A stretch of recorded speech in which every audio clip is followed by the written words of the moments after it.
El último primer día es una práctica de festejo y de consumo de alcohol que se ha instaurado en los últimos 8, 9, 10 años, que involucra que los alumnos y alumnas que van a ingresar al último año del ciclo, antes de ingresar al secundario, lo que es sexto año en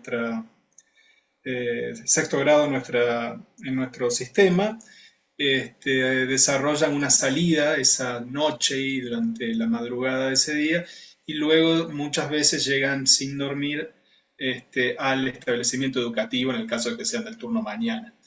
Esta es la base. Y obviamente en este festejo, digamos, que involucra un rito de paso, de reconocerse que están creciendo, cambiando, introduciéndose en otro sistema, muchas veces toma lugar el consumo de alcohol y a veces en cantidades muy elevadas, ¿no? Sí. Bueno, no hay una sola razón y no hay una explicación general. Obviamente hay diferentes culturas educativas, no es lo mismo en Capital Federal, en Córdoba o en ciudades o en otras ciudades de la provincia, de San Francisco, Las Varillas, donde sea. Pero en tren de hipotetizar y de especular, uno puede entender que ya había alguno de este tipo de prácticas en algunos colegios relativamente grandes y con una cultura, una identidad propia, como el Colegio de Buenos Aires, no sé si el Nacional de Buenos Aires, se hacía lo que se denominaba una vuelta olímpica, se denominaba. Había ya, y no era el único, había otros colegios de ese estilo, digamos, con una tradición muy grande, el Nacional de Buenos Aires es análogo a otros colegios universitarios como el Montserrat de Córdoba, y ese yo lo pondría como un primer hito que fue llevando, por un lado. Y por el otro, recordemos también que ya hay eh, otras prácticas de consumo de grupo y de alto nivel de consumo, las denominadas previas, ¿no? Que son consumos en altas cantidades antes de salir, que se dan casi siempre en espacios privados. Entonces, en el choque de de ambas conductas de consumo, uno podría eventualmente enhebrar por qué estamos donde estamos ahora, ¿no? Claro, digamos, claramente todos estamos preocupados porque son, eh, son espacios donde puede haber consecuencias muy negativas para los niños, niñas y adolescentes, ¿no? Recordemos que el consumo de alcohol, aún en cantidades, entre comillas, sociales, puede dar lugar a efectos devastadores como accidentología vial, conducta sexual no deseada, abuso sexual, violencia interpersonal, es decir, y estamos hablando de cantidades altas, pero que son muy habituales. Por lo tanto, todos estamos preocupados por eso. El desafío es resignificarlo, ¿no? Entenderlo en el marco que es un festejo que tiene que ver con esto, con personas que están creciendo, que están mostrando su nueva identidad, que están con sus temores, sus ansiedades, están transcurriendo este camino académico y el desafío es que lo cambiemos, digamos, que lo hagamos saludable, que los cuidemos a los chicos, no que tratemos de impedir que festejen y que hagan su crecimiento, ¿no? Hay diversos niveles de intervenciones que uno puede describir, que tienen que ver con el lugar que uno ocupa en la sociedad. Si yo soy funcionario, soy intendente, concejal, estoy en la Secretaría de Salud, tengo un montón de herramientas ahí para empezar a atacar esto. Recordemos que estamos hablando de una conducta que no se enmarca en la ley, ¿no? No debería haber primero la venta. La venta de alcohol a menores de edad es algo que no debería pasar. Por lo tanto, allí, y ni que hablar, vender alcohol a las 2:30 de la mañana a un niño o niña o adolescente, digamos, es algo que el Estado local, nacional o municipal podría y debería intervenir. Y hay diversas maneras de hacer esto, reforzando los controles, teniendo acuerdos, ¿no? Particularmente en ciudades chicas esto se puede hacer, no estamos hablando de Córdoba, Buenos Aires, si hablamos de ciudades pequeñas, puede haber un acuerdo primero que no sea de cerrar el comercio, sino de hacer un recorrido, decir, esto va a pasar esta semana, por favor, es muy importante que cuidemos los horarios de venta. Se puede establecer una normativa específica que esos días no se pueda vender a nadie alcohol, por ejemplo.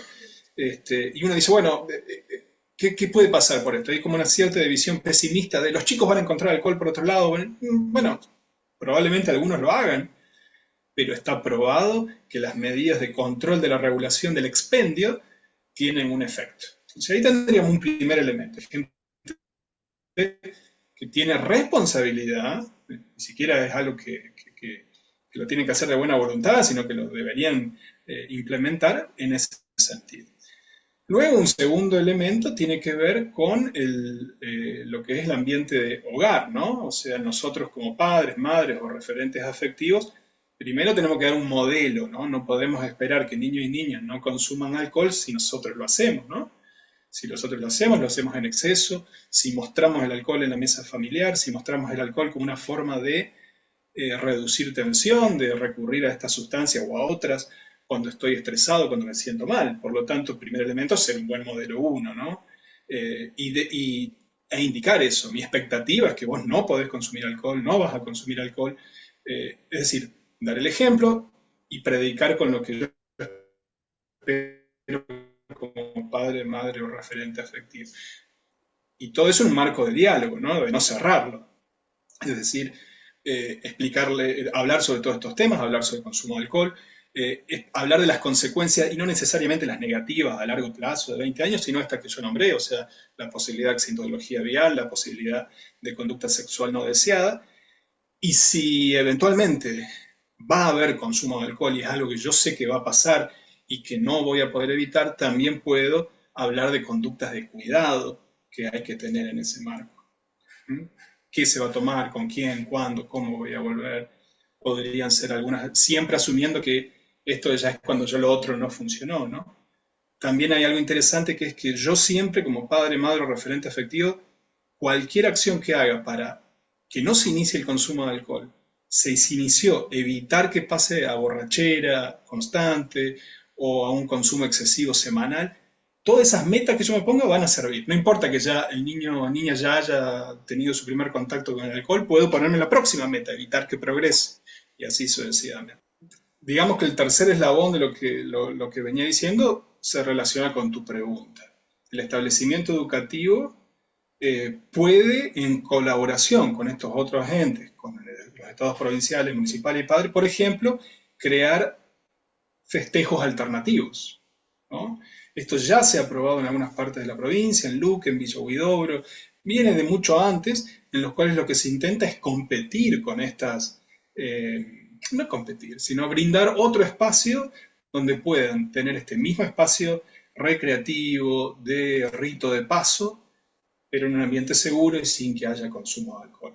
Por ejemplo, resignificándolo en el caso de generar una colecta, que esa noche pasen toda la noche si quieren, pero haciendo una colecta para alimentos o para un hospital o cosas por el estilo.